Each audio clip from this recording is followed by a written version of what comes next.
The gunshot echoed through the care center's hallway, but Naomi didn't flinch.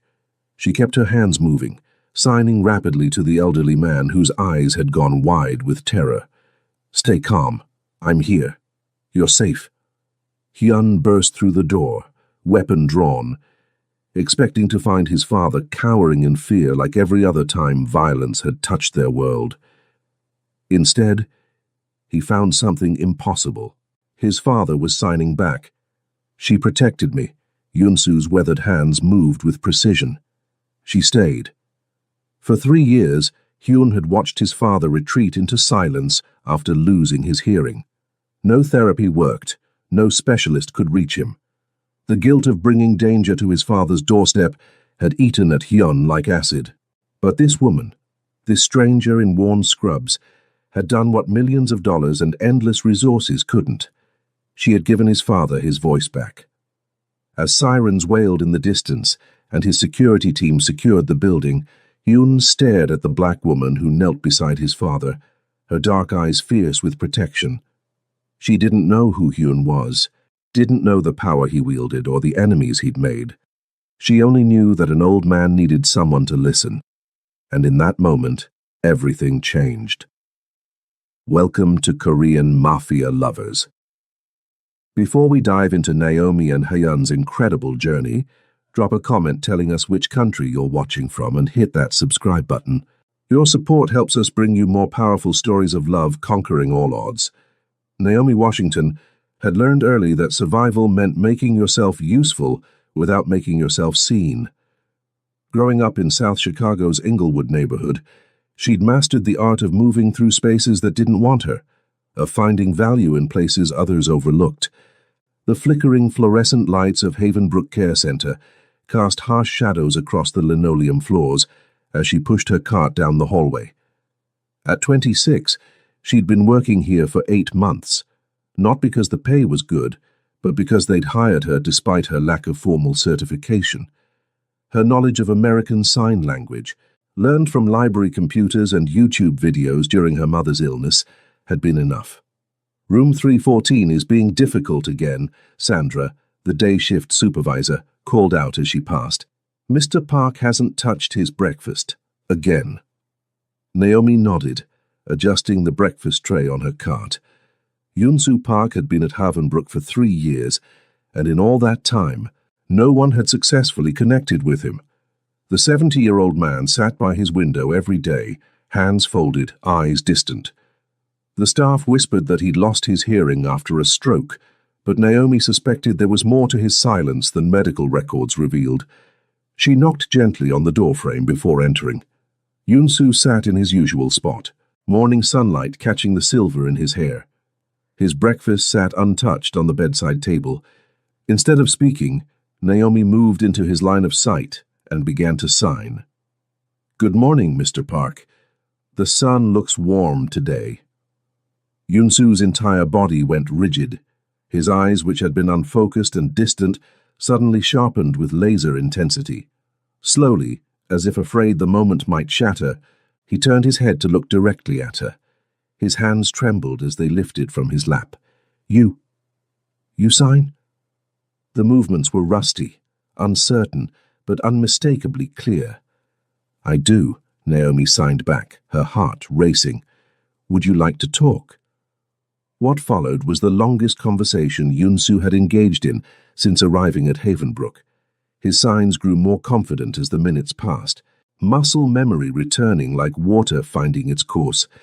He told her about the view from his window, how the morning light reminded him of his late wife's garden. He asked about her life, her family, why she'd learned to sign. Naomi found herself sitting on the floor beside his chair, their conversation flowing in the silent language of hands and expressions. She told him about her mother, about learning ASL in the public library, about finding beauty in communication that didn't require sound. "You have kind eyes," Yunsu signed. "Like my daughter-in-law. She died too young." "I'm sorry for your loss," Naomi replied. "My son. He blames himself. He thinks danger follows him everywhere." Before Naomi could ask what he meant, Sandra appeared in the doorway, clipboard in hand. Naomi, there's a gentleman here asking about Mr. Park's care. Says he's family. Through the window, Naomi caught sight of a black sedan in the parking lot, its windows tinted dark. Two men in suits stood beside it, their posture alert and professional, in a way that seemed more security than family. "Is someone coming to see you?" She signed to Yunsu. The old man's expression shifted, joy dimming to something more complex. "My son. He visits, but we don't talk anymore. He doesn't sign, and I stopped trying." Naomi felt a pang of sadness for both father and son, trapped in their separate silences. "I should let you prepare for your visitor," she said aloud, then signed simultaneously. "I'll see you tomorrow, please," Yunsu signed back, and the hope in his expression made her chest tight.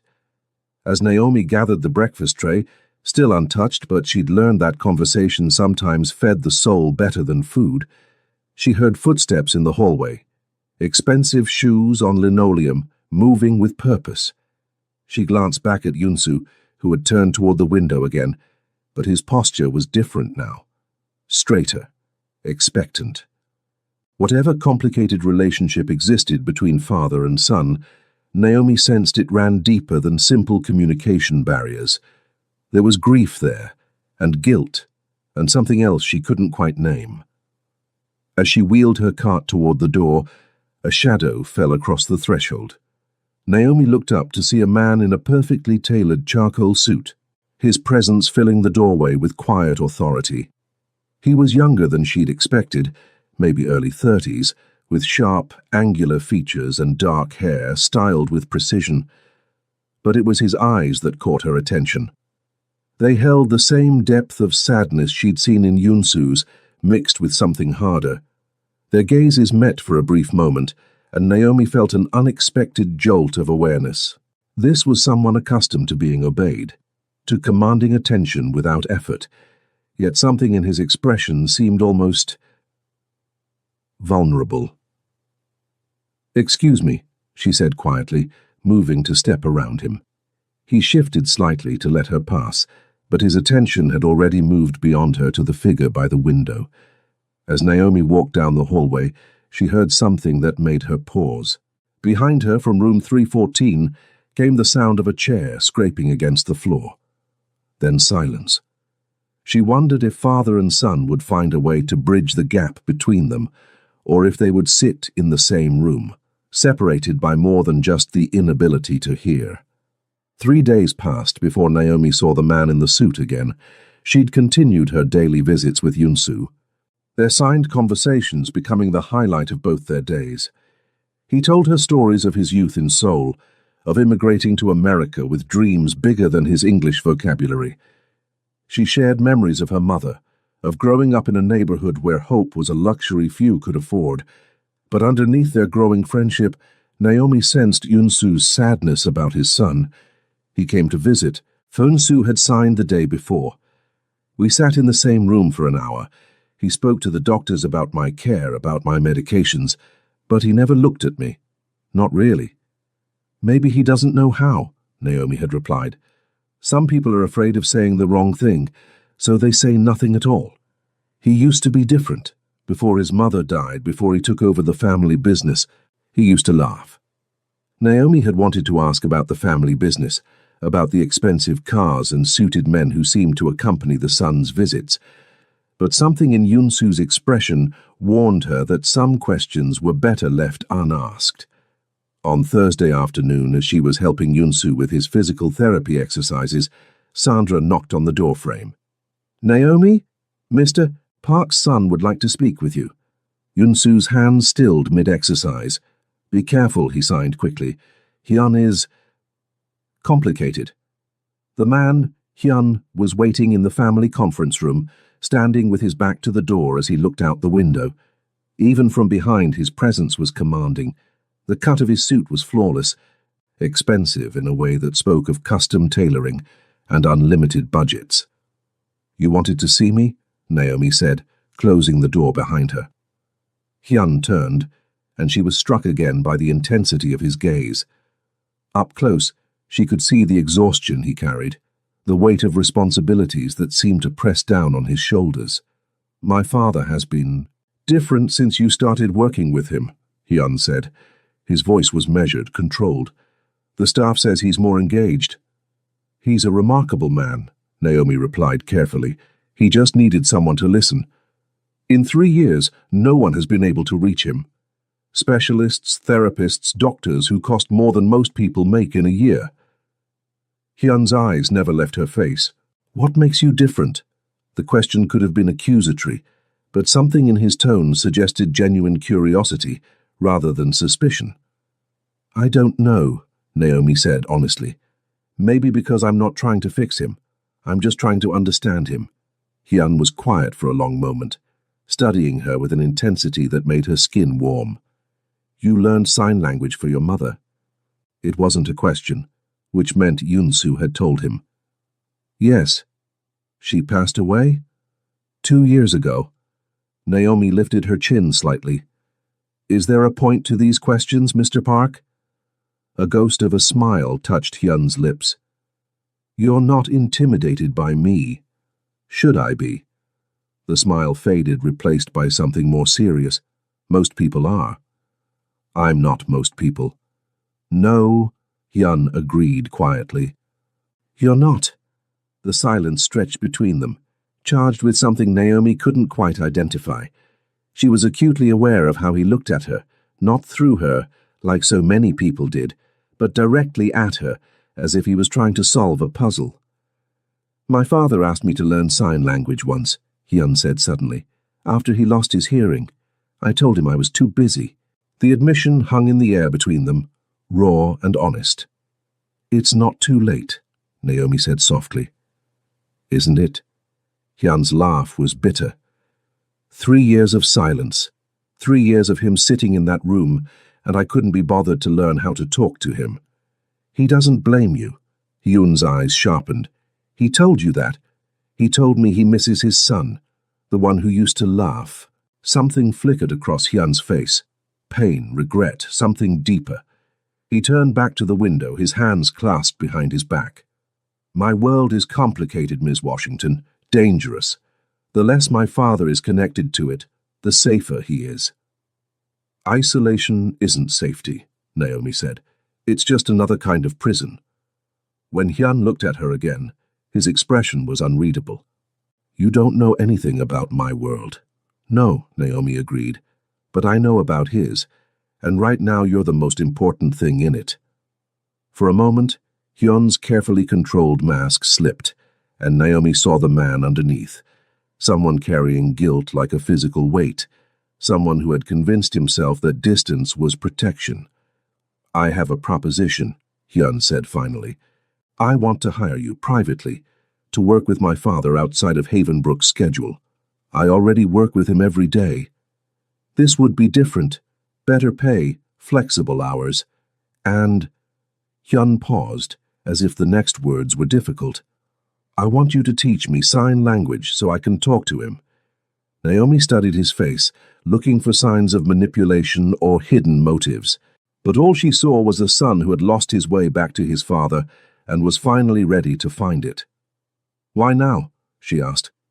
Because yesterday, for the first time in 3 years, he smiled when I walked into his room.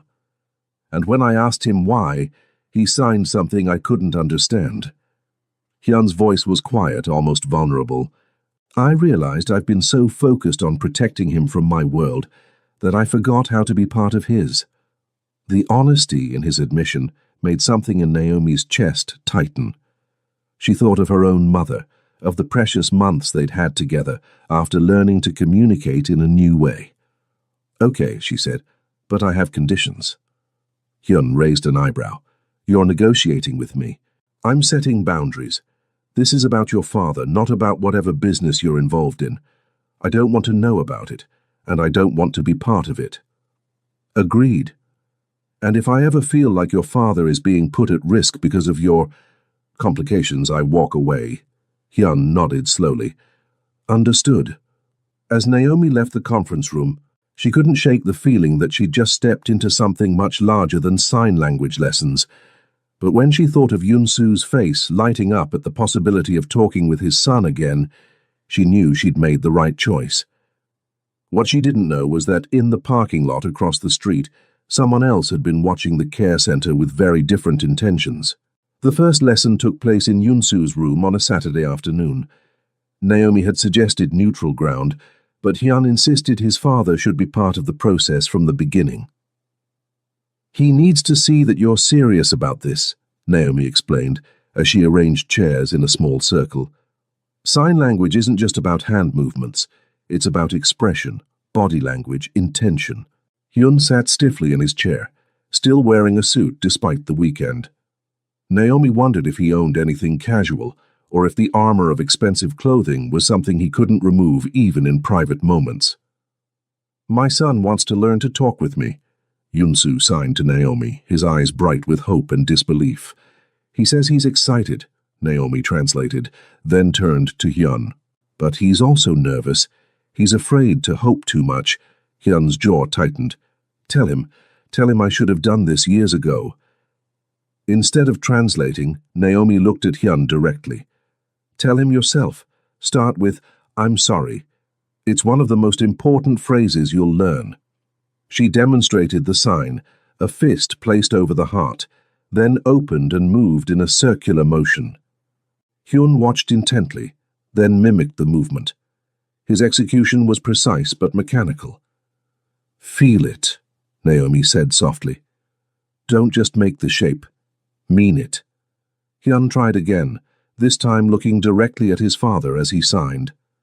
The movement was slower, more deliberate. Yunsu's eyes filled with tears. He reached out and covered his son's hands with his own, then signed back, "I forgive you." The moment was so raw, so intimate, that Naomi felt like an intruder. But when both men looked at her, Yunsu with gratitude, Hyun with something deeper and more complex, she realized this was exactly where she was supposed to be. They spent the next hour on basic phrases. "Hello. How are you? I love you." Hyun was a quick study, his movements becoming more fluid as his confidence grew. But it was the moments between the lessons that mattered most, when father and son looked at each other and really saw each other for the first time in years. As the afternoon wore on, Naomi noticed Hyun beginning to relax. His suit jacket came off, then his tie. He rolled up his sleeves, revealing an intricate tattoo that wrapped around his forearm, a dragon intertwined with cherry blossoms, the artwork clearly expensive and meaningful. "That's beautiful," Naomi said during a break, nodding toward the tattoo. Hyun glanced down as if he'd forgotten it was visible. "My mother designed it. She was an artist before she married my father." "She drew constantly," Yunsu added, having caught the gist of their conversation. "Flowers, birds, our son when he was small." She said art was how she remembered beauty in difficult times. "What happened to her drawings?" Naomi asked. Father and son exchanged a look loaded with shared grief. "They were destroyed," Hyun said quietly, "in a fire, along with everything else we couldn't save." The weight of that loss hung in the air. Naomi sensed there was more to the story. There always was, with families like this, but she didn't push. "The tattoo is a way of keeping her with you," she said instead, "something like that." Hyun's fingers traced the edge of the design absently. "She always said that love was the only thing that couldn't be taken away, only given away. She was wise," Yunsu signed. "She would be proud of you today." When Hyun understood the translation, his composure cracked slightly. He stood abruptly, moving to the window. "I need some air," he said. After he left, Yunsu turned to Naomi. "He carries too much guilt. About his mother's death, about the choices he's made since. He thinks he's protecting me by staying away, but he's only protecting himself from more pain." "What happened to his mother?" Naomi asked. Yunsu's expression grew heavy. She was caught in the wrong place at the wrong time. Hyun was supposed to be with her that day, but business kept him away. He's never forgiven himself. The pieces began to form a clearer picture in Naomi's mind. The expensive cars, the security detail, The way people seemed to defer to Hyun. It all pointed to a world where violence was a constant threat, where family members could become targets. "Is that why you stopped signing?" she asked. "Because you were angry at him?" "No," Yunsu replied. "I stopped because I was afraid that if I talked about her, about the life we had before, it would hurt him more. So I chose silence. We both did." When Hyun returned, his composure was back in place, but Naomi could see the effort it took to maintain it. "Should we continue?" he asked.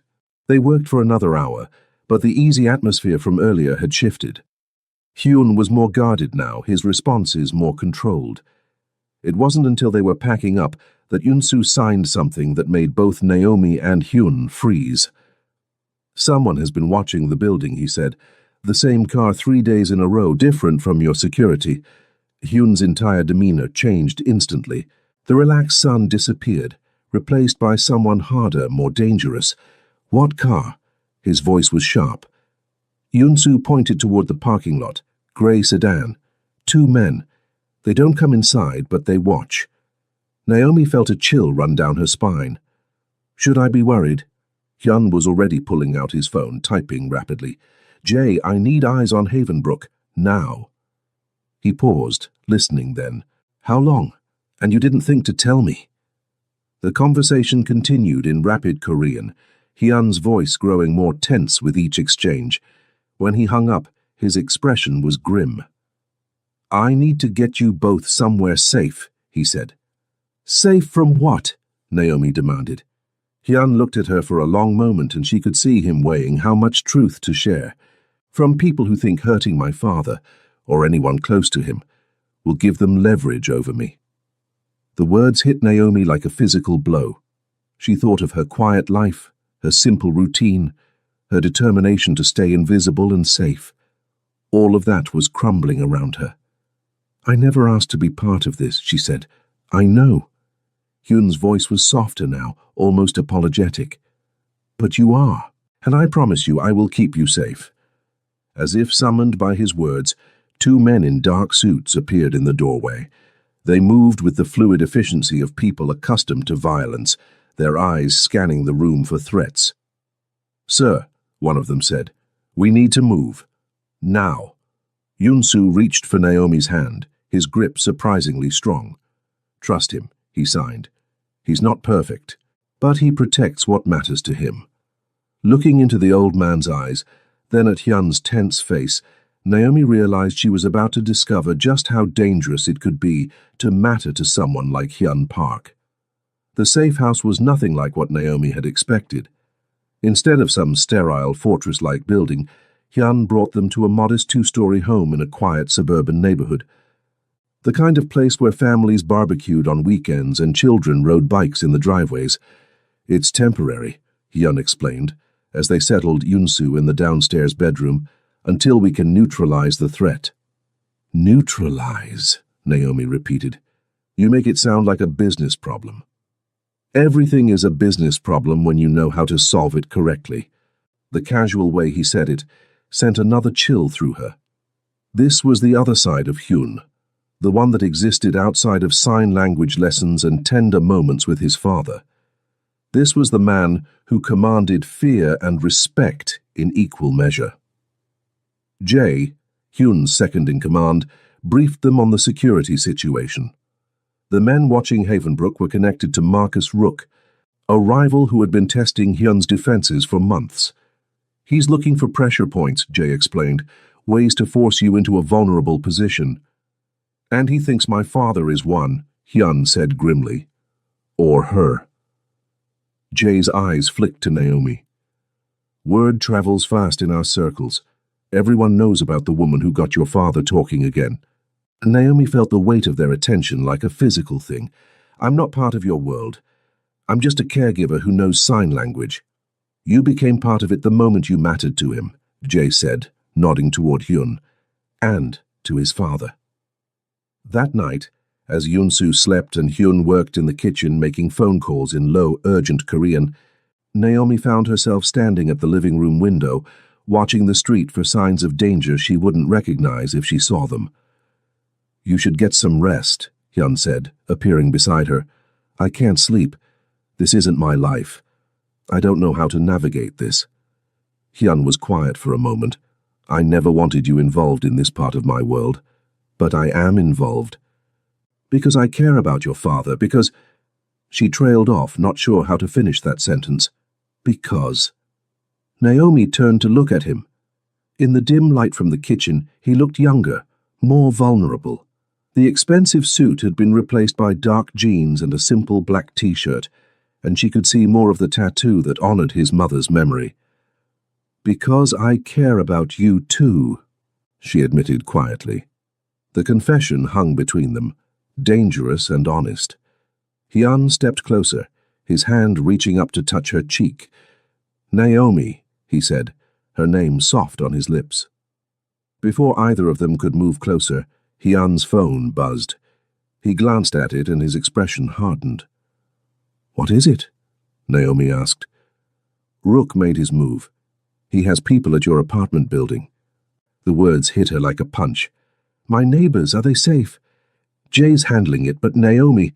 Hyun's voice was strained. They found your mother's things. The photos, her medical records. They know about her illness, about why you learned sign language. Naomi felt sick. Her mother's memory, her private grief, turned into ammunition for someone else's war. Why? She whispered.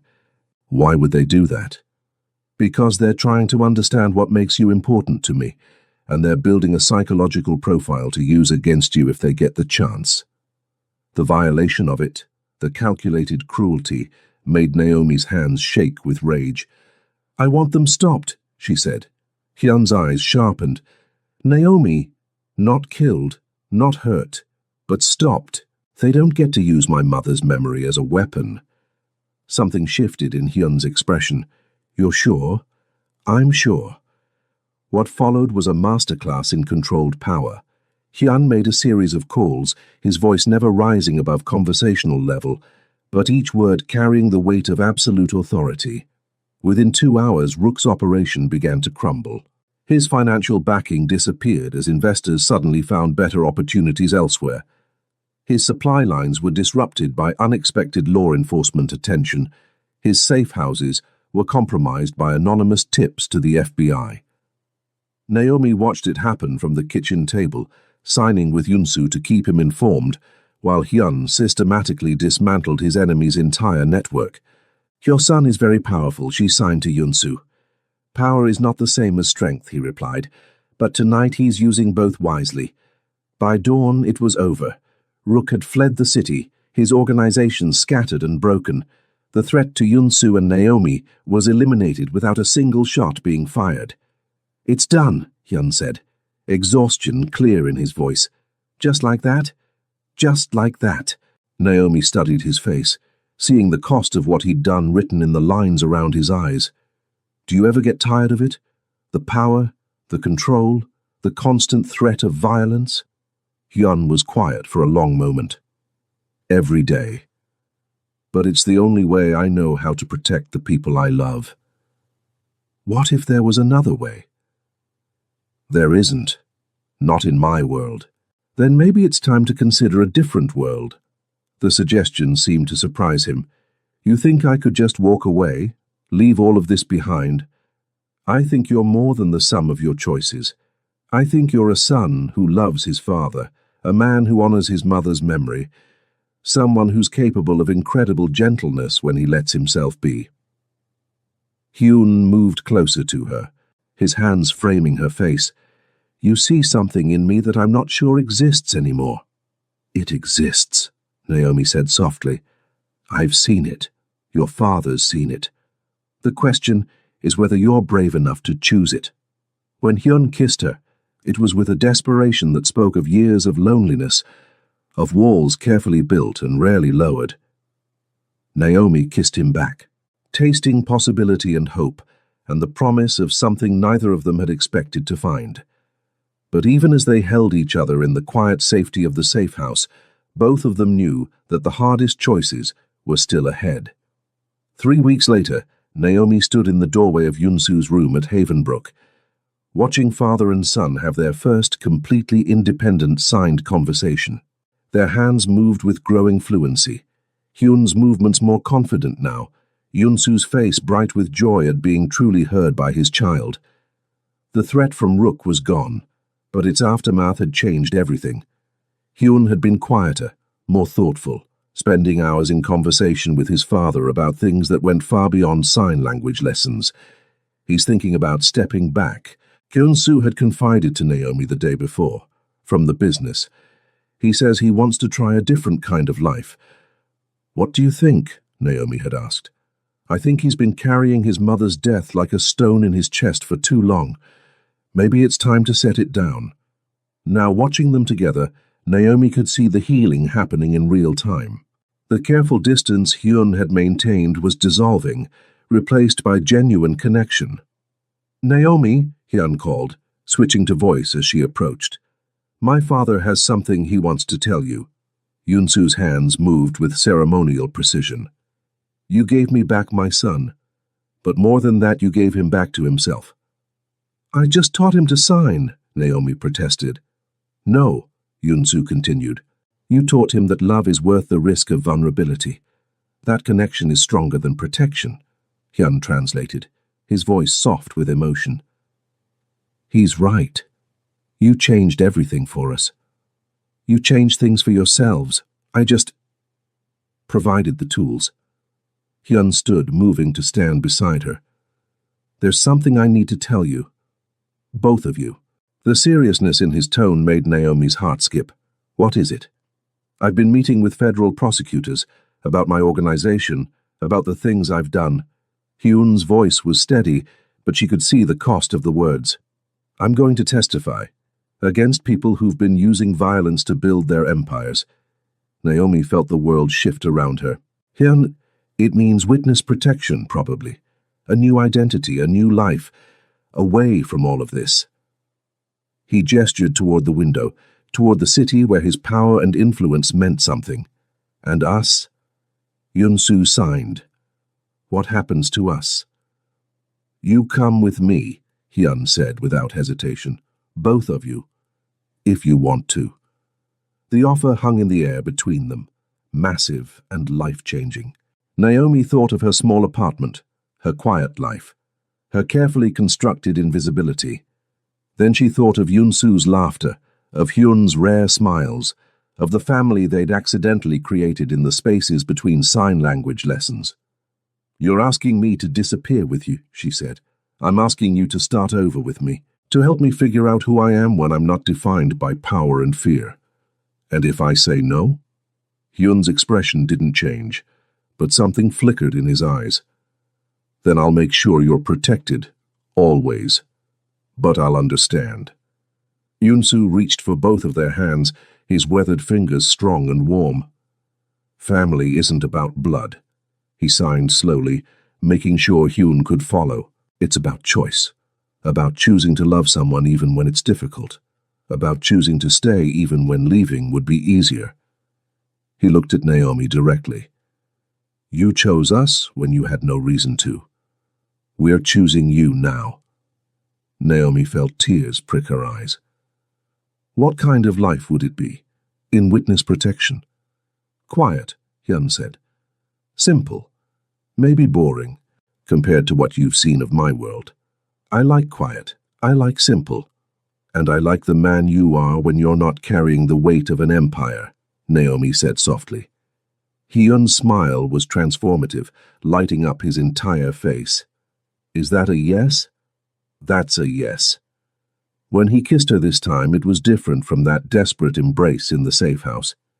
This was a promise, a commitment to the unknown future they would build together. "My son finally understands what his mother knew," Yunsu signed when they broke apart. "That love is the only thing worth fighting for." 6 months later, in a small town whose name Naomi couldn't reveal even if she wanted to, she stood in the kitchen of a modest house with a garden that Yunsu tended with the same care he'd once given to his late wife's drawings. Hyun worked as a translator for the local court system, his skills with languages finding new purpose in helping other immigrants navigate the legal system. It wasn't the life any of them had planned, but it was the life they had chosen.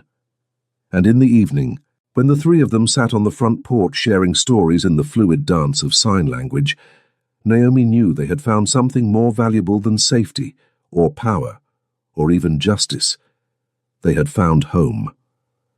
"I love you," Hyun signed to her as the sun set behind the mountains, his movements now as natural as breathing. "I love you too," she signed back, and from his chair between them, Eun-soo smiled and signed the words that had started it all. "Good evening. The sun is warm today." Years later, when people asked Naomi how she'd known that teaching sign language to a Korean man would change her entire life, she would smile and give them the same answer every time. "I didn't know, I just listened." The small house with the garden had become a home filled with laughter and conversation, where three languages flowed seamlessly between English, Korean, and the silent poetry of sign. Hyun had never returned to his old life, never looked back at the empire he'd dismantled. Instead, he'd built something better, a family founded on choice rather than obligation, on love rather than fear. Seon-soo had lived to see his granddaughter take her first steps, to teach her the signs for flower and butterfly and love. He'd lived to see his son become the man his mother had always believed he could be, and Naomi had learned that sometimes the most profound changes begin with the smallest gestures: a hand extended in greeting, a willingness to listen, the courage to sign good morning to someone who had been sitting in silence for far too long. In the end, she'd been right about one thing. Silence had once been the loudest thing in her life, but love, she'd discovered, was louder still. Thank you for staying until the end of Naomi and Hyun's incredible journey. Korean Mafia Lovers has so many more heartwarming stories of unexpected love and second chances. Subscribe to our channel and hit the notification bell. Your support helps us create these powerful stories that prove love can heal even the deepest wounds.